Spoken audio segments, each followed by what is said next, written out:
What if I told you that breakfast being the most important meal of the day was wrong?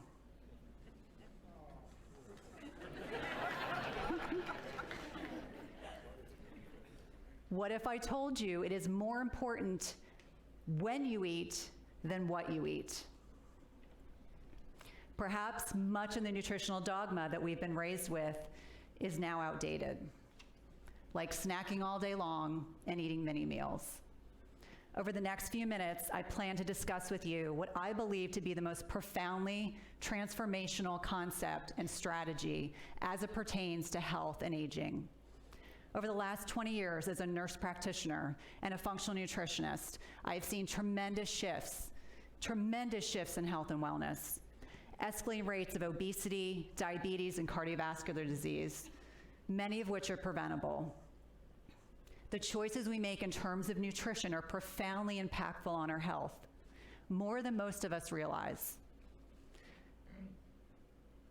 During my training as a nurse practitioner many years ago, the dominant nutritional paradigm was exercise more, eat less. I found this to be profoundly ineffective for most, if not all, of my female patients. The concept of calories in, calories out alone is just not effective. Many of the things that I work with my female patients really focus on the connection between our lifestyle choices and how that impacts healthy aging and weight gain. I do not believe, nor do I support, the limiting belief that women have to accept weight gain as a normal function of aging. The National Health and Nutrition Exam Survey, which looks at data with regard to children and adults in terms of their nutrition and escalating obesity rates, compares what went on in the 1970s, where most Americans consumed 3 meals a day and no snacks. Fast forward to today, most of what we are doing as Americans is eating 3 meals a day and snacking all day long. Really. And so one of the things that starts to happen when healthcare providers are telling our patients that we need to eat all day long, it's wrong. Eating all day long overtaxes our pancreas and our digestive system. It overtaxes it so much that it cannot work properly. And if it cannot work properly, we cannot absorb our food or the nutrients in that food. Another really important distinction when it comes to meal frequency or how frequently we're eating is the debate over sugar burners versus fat burners. And when we're talking about that, a sugar burner is someone that consumes lots of carbohydrates and taps into glucose as their primary fuel source, which is incredibly inefficient.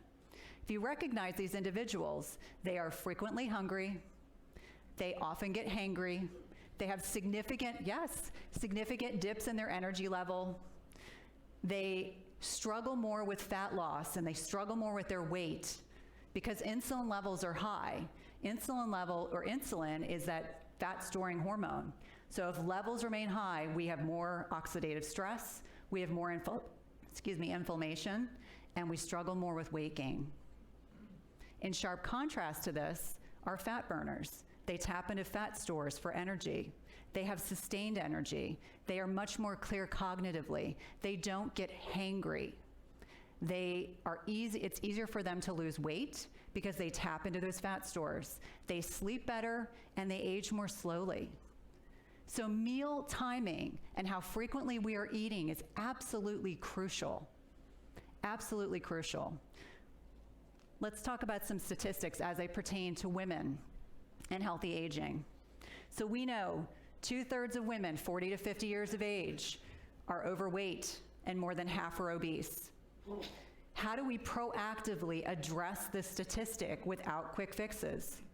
It makes me want to cry when my female patients would prefer I write them a prescription than work on changing their diet, more exercise, other lifestyle changes.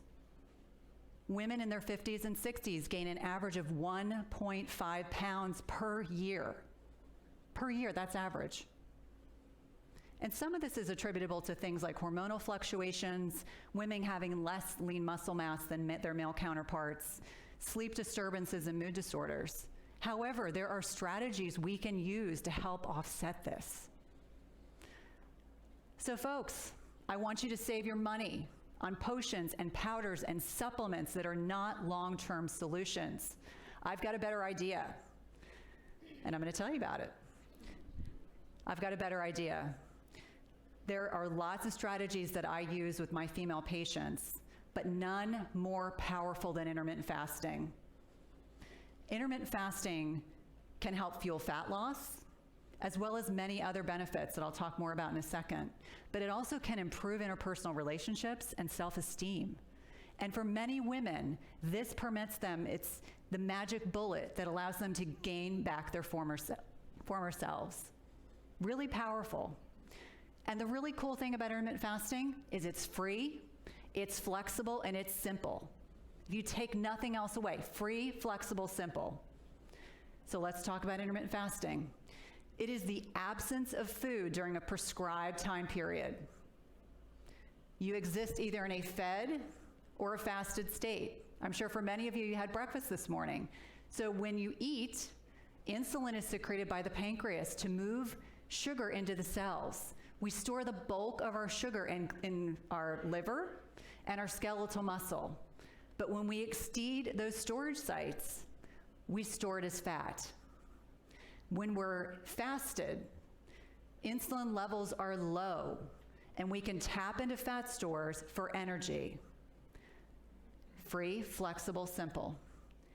And so when we're talking about intermittent fasting, it's fairly simple. If you skip breakfast in the morning, you can reduce your caloric intake by 20 to 40%. And the typical time frame that I recommend to my female patients is a 16-8. 16 hours a day fasted with an 8-hour feeding window. I know that seems a little overwhelming at first, but I'll give you some strategies for how you go about doing that. So the 20 to 40% reduction in calories means that you can fuel fat loss.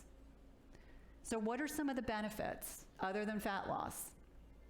Fat loss, and especially visceral fat around our abdomens, around our major organs. We know that it improves mental clarity because insulin levels are low. We know that it spikes human growth hormone, which helps us with lean muscle mass. We know that it induces something called autophagy. I will speak more about this in a second, but this is spring cleaning for the cells. It is only evoked when we are fasted, autophagy.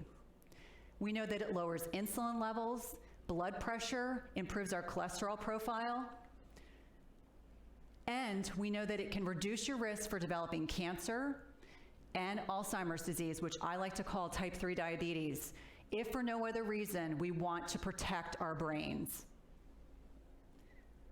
As wonderful as a strategy as this is, it is not for everyone. I'm going to talk briefly about the individuals that want to avoid this strategy. First and foremost, if you are a brittle diabetic or you have difficult to control diabetes, if you are a child, an adolescent, or age greater than 70, might not be the best strategy.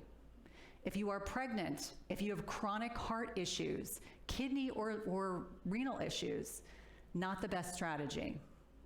If you have a history of a disordered relationship with food, whether it is anorexia, bulimia, or binge eating, might not be the best strategy because it can invoke those tendencies. And last but not least, if you have a low body mass index, you're frail, or you've recently been in the hospitalized like I was for 13 days, I'm not currently intermittent fasting. Now, everyone always asks, well, when you're fasting, we know we're not eating food, but you can absolutely consume things like filtered water, plain coffee, or tea. They will not break your fast. But when you're ready to eat, what do you eat? Now, I would be remiss if I did not mention that there are foods that are going to be more advantageous for you to consume when you're ready to break your fast. So I want you to focus on real whole foods. That's what your body needs, wants, and deserves. So I want you to purchase the best quality protein that your budget permits. Ideally, organic or pastured meat, wild-caught fish. Healthy fats, so crucial, helpful for building healthy hormones, and also really important for satiety, making sure our taste buds light up, make us happy. I'm not part of the anti-fat brigade. Really, really important. 20 years ago, I might have told you not to eat fat, but now we know better. So I want you to focus on things like avocados, coconut oil, grass-fed butter, and nuts, really great healthy fats. Unprocessed carbohydrates, ladies, absolutely crucial. If you're in perimenopause, the 5 to 7 years before menopause, or you're in menopause, quality and quantity are crucial.